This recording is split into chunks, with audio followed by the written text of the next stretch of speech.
박혜학 교수입니다. 반기문 전 유엔 사무총장은 2020년 7월 8일 국회의원회관에서 열린 어느 세미나 기조연설에서 정부의 대북 정책과 한미동맹 정책을 비판했습니다. 그는 문재인 정부에게 북한에 구걸하는 듯한 태도를 보이지 말라고 경고했고, 특히 상당히 고위직에 있는 사람들이 아무리 해도 주한미군이 절대 나갈 리 없다는 식의 무책임한 발언을 하는 걸 보고 참 경악스러웠다고도 말했습니다. 외교부 장관과 유엔 사무총장을 역임하고 한때 대선 출마까지 고민했던 사람이 현 정부의 잘못에 대해서 아무런 비판도 가하지 않아서 실망했었는데, 이번에 한번 말하기는 했습니다. 문정인 특보, 송영길 의원 등도 남북관계에 대해서 함부로 말하지만 반 총장이 예를 든 정세영 평통 부의장도 만만하지 않습니다. 그는 7월 7일 주한미군은 절대 철수 못한다. 철수하는 그날 태평양은 중국의 바다가 된다고 말했다고 합니다.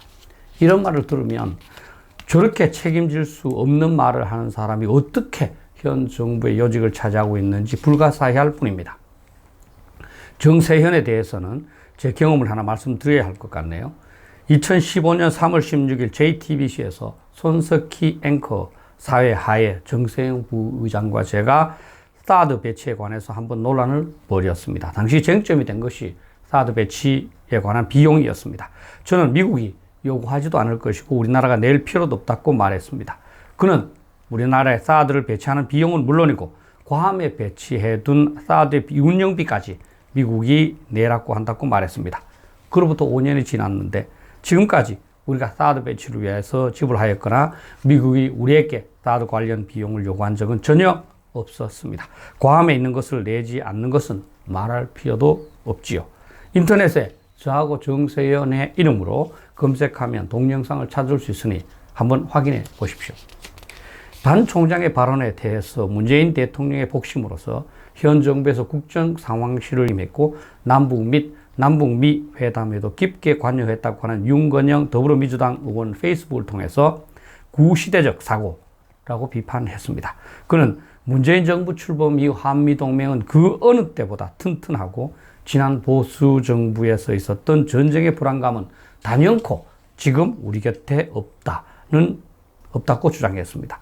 현 대통령의 복심이 이렇게 현실을 모르니 지구 사람이 아닐 수 있다고 의심하는 것이 이해되지 않나요? 윤 의원의 주장을 한번 점검해 보겠습니다.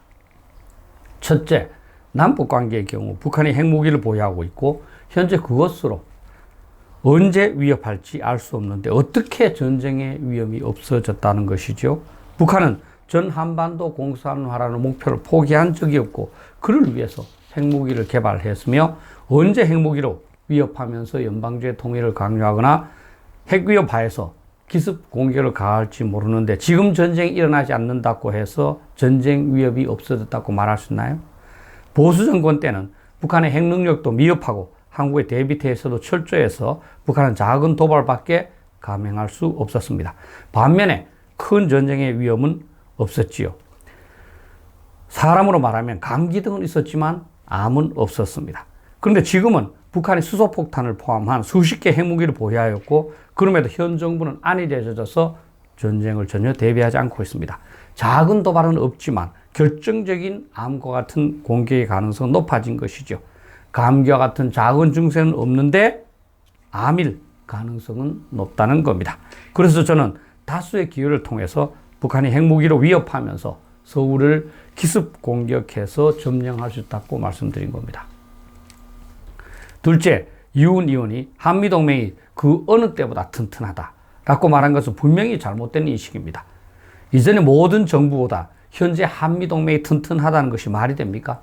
튼튼해서 모든 정부들이 쉽게 해결했던 방위분담 문제도 제대로 타결하지 못하고 있는 겁니까? 실제로 미국은 한국으로부터 서서히 발을 빼고 있습니다. 예를 들면 미국은 2017년까지는 양국 국방장관 회담에서 핵우산이라는 말을 명시해서 한국을 지원하겠다고 했습니다. 그러나 2018년부터는 그 말을 사용하지 않고 있습니다. 이명박 정부와 박근혜 정부를 거치면서 양국 국방부 간에 구축되었던 억제전략위원회는 거의 가동되지 않고 있습니다. 북한이 대륙간 탄도탄과 잠수함 발사 탄도탄을 개발해서 본토를 공격할 것이 두려워 북한이 핵무기로 한국을 공격해도 미국은 약속한 대규모 응징 보복을 가하지 않을 가능성이 높은 것이 사실입니다. 미국 우선주의가 대세지 않습니까? 윤 의원이 한미 동맹에 관한 책 있는 논문을 제대로 한 번이라도 읽었는지 의심스럽습니다. 한 가지 추가로 말씀드린다면 미국 사람들은 가끔 또는 처음 접하는 한국 사람들이 갖는 오해입니다. 우리와 달리 미국 사람들은 최상급을 일상적으로 사용하는데 거기에 현혹되는 사람이 많기 때문입니다.